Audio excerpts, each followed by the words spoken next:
Nimefika katika nyumba ya mdogo wetu, mwanetu.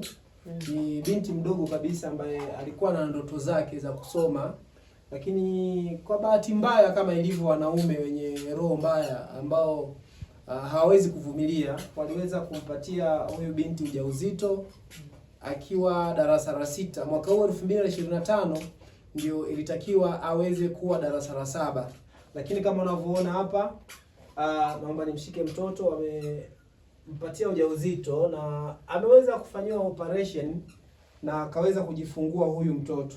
Anaitwa nani mwanao? Shazira. Shazira. Huyu ni mtoto mdogo kabisa ambaye amezaliwa na binti mdogo. Miaka mingapi nayo? 15. Ana miaka 15. It means alipewa ujauzito akiwa na miaka 14.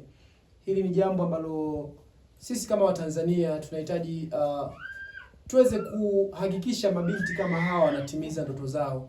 Ni binti mdogo ambaye alikuwa na malengo, huenda kesho na kesho kutwa angeweza kuwa waziri, lakini kama unavyoona mazingira ambayo anaishi haya bado hayako sawa zaidi.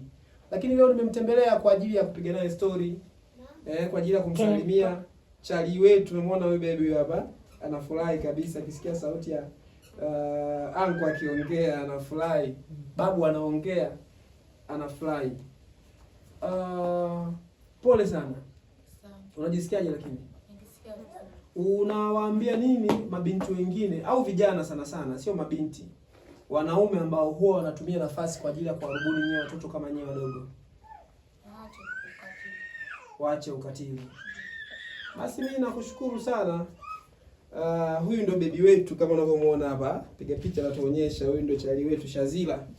Mungu akubariki, uweze kukua kwenye malezi bora kabisa. Asante sana, mpige picha, mimi nakushukuru, inatosha. Sawa.